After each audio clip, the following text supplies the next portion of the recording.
Welcome to the deep dive. We're diving into something really intriguing today. It's a kind of paradox, isn't it? Sitting right at the heart of this ancient culture. Mm, On one hand, you've got a land famous for texts like the Kama Sutra, temples just covered in this incredibly rich art depicting desire. yeah, very explicitly sometimes. Exactly. But then on the other hand, it's often a society where actually talking about desire, about physical intimacy, well, it can feel quite uncomfortable, almost taboo. It really can.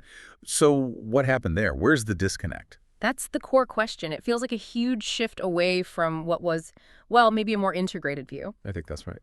So our mission today is to really dig into that. We want to peel back the layers and explore let's say, the true ancient meaning of karma.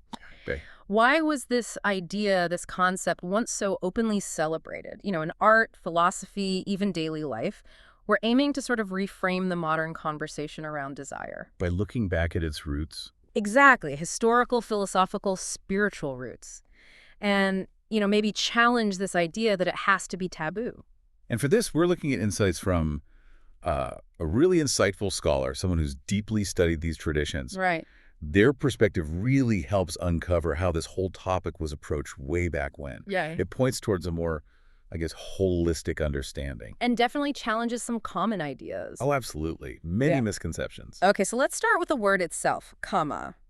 When we hear it, I think, our minds often jump straight to sex, to physical intimacy. That's the common association, yes. But the ancient texts and insights we've looked at, they suggest something much, much broader, right? Absolutely. Kama, in its widest sense, just means desire Mm-hmm. or wish. Any desire. Pretty much any driving force, any aspiration. Think about it. The desire for a child, that's putra kama. Okay. Or wanting fame, renown, that's yashas kama. It really covers any deeply held wish. It's not just limited to one type of desire. And it's not just a fleeting wish either. It carries real philosophical weight. Our sources put it right up there as one of the four Purusharthas. The aims of human life, yeah. Alongside Dharma, righteousness, Artha, prosperity, and Aksha, liberation. That puts it in a very significant context. It really does. And what's fascinating, truly fascinating, is how texts like the Mahabharata, this epic, actually refer to themselves as a Kama Shastra. A Kama Shastra, meaning a scripture or study of Kama. Exactly. It signals that Kama was seen as a legitimate field of study, something to be understood, explored, not, hidden away or considered shameful. Wow. It's even presented as a virtue, provided it aligns with Dharma. There's a specific line, I am that Kama, which is not contrary to Dharma. So it's integrated, sacred even. Precisely. Yeah. It highlights this sacred dimension rather than isolating it as something base. Okay, so that makes you completely rethink something like the Kama Sutra, because of the popular idea is just a book of positions. That's the perception, yeah. But the insights we've gathered show it's so much more than that. Oh, so. Well, it's a shastra, a comprehensive guide. Far from just being about, physical techniques, it covers a huge range of life aspects. Like what? Things like the arts, social conduct, civic life. It even describes the ideal life of a Nagari, an urbanite, a cultured city dweller. Really? Yeah, and it explores concepts like pretty, which is affection in all its forms. Yeah. Like apisiki pretty, the bond that grows from shared interests, shared practices between people. So relationships in a broader sense. Absolutely. Yeah. It talks about marriage, emphasizing love and mutual affection, different types of relationships, societal roles, and crucially, it discusses when and how to engage with desire within the framework of Dharma. Showing it as part of a balanced, well-lived life. Exactly. Not separate from it. Okay, but then you have the temple walls, the Kama Shilp. That's probably the most visible and maybe confronting evidence for us today. Right. The sculpture. We're talking about the really elaborate, often very explicit art you see at places like Khajuraho, Konark. But also Hampi Patadakal. Even in Buddhist caves and Jain temples, right? This art, beautiful figures, sometimes unclad, nymphs, goddesses.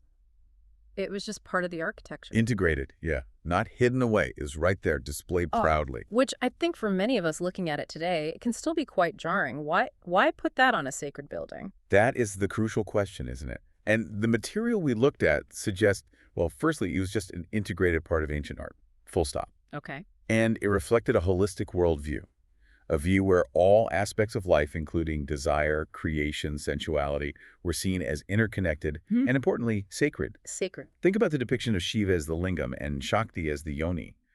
Their union represents the very origin of creation. Ah, okay. So Well, the scholar points out, to condemn that art is, in a way, condemning the very act of our own birth. that's a powerful way to put it. Condemning our own creation. But was it only about celebrating creation, or were there other layers? Oh, there were definitely deeper layers. Interestingly, the art also functioned as a kind of philosophical test for devotees. A test. How?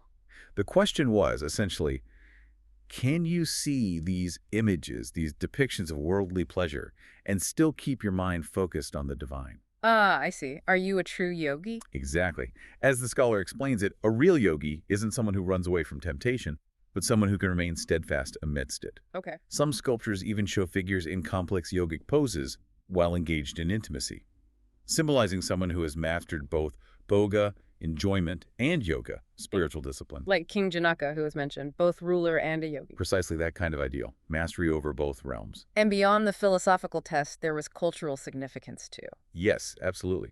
There's an ancient text, the Shilpa Prakash, which apparently states that a sacred place without Kamakala art depicting desire is considered incomplete. Incomplete, like something's missing. Yeah, like a barren land is the analogy used. Yeah. So including this art was seen as essential for the temple's completeness, its auspiciousness, sometimes even like a good luck charm. Wow. So when you put it all together, what does it say about a culture that puts the entire spectrum of life, from the deeply sacred to the openly sensual, right there on the walls of its holiest places? Well, it's just a profound understanding, doesn't it? An acceptance of life in its totality. No compartmentalization. Which leads us back to the original question. If that was the ancient view, so open, so integrated, what changed? How did we get to the discomfort we often feel today? Yeah, the shift. Our sources are quite clear on this. They pinpoint the arrival of foreign influences as a major turning point. Invasions, colonialism. Successive invasions, yes, and then later, very significantly, the imposition of Victorian morality during British rule.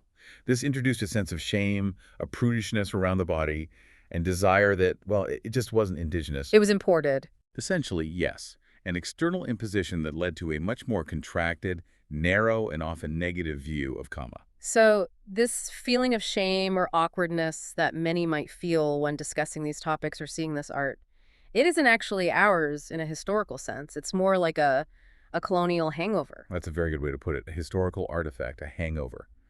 And this influence distorted how people saw the texts and the art. Complex spiritual ideas got reduced, tragically, to just obscenity. So the Kama Shilp, once celebrated, Became an object of ridicule or disgust for many. Even practices like Tantra, which have deep philosophical roots, got misinterpreted as purely, tantric acts in a very narrow, often sexualized sense, losing all that broader depth. Okay, so how do we move past that? How do we shed a cultural complex that was effectively imposed on us? Well, the journey involves understanding intention, I think. The scholar uses an analogy. A doctor touching a body for healing is vastly different from a criminal. Of course, the intention is key. Exactly. And similarly, the sculptors creating Kamashilp weren't just acting out of base desire. They were artists, often described as being in a state of yogic focus. They were depicting love in stone, as the scholar puts it, not lust in stone. Love in stone, not lust in stone. That's a powerful distinction. It is. And reclaiming an unbiased view requires what ancient wisdom calls Kshira Nira Viveka. It's like the swan separating milk from water, the ability to discern the truth, the essence, from the misconceptions mixed in. Seeing these traditions for what they truly were without the later layers of judgment. Precisely. An objective perspective. Okay, let's try and bring this all together then. Recap what we've sort of uncovered in this deep dive. Okay. First, Kama isn't just sex. It's a holistic concept. It covers all desire, all aspiration. Right, a fundamental human drive. Second, the Kama Sutra is not just a manual of positions. It's a shastra, a comprehensive guide to living a cultured, aesthetic life. Much, much broader than its popular image. Third, the temple art, the Kama Shilp. It's not gratuitous. It's profound philosophy carved in stone, part of a holistic worldview, even a spiritual test. An integrated part of sacred architecture, reflecting a complete view of life. And finally, and maybe most importantly for us today, the modern taboo, the shame around these subjects. it's largely not inherent to the culture itself. It's mostly a historical imposition, a foreign import, that colonial hangover we talked about. The fact that you don't really see kama shilp in modern temple construction Right. says a lot about that lingering influence. Right. It reflects the hangover, not the original tradition. Exactly. So where does that leave us? It feels like it's time to move beyond those narrow, maybe inherited I perspectives. think so. We'd really encourage you listening to this to maybe start engaging in more open conversations, informed ones, shame-free ones, hopefully, about desire, about sexuality, but rooted in this deeper understanding of the heritage. A society that could depict all aspects of life, even intimacy, on its most sacred structures. Well, that was a society that valued comprehensive living. There's something profound there. Yeah.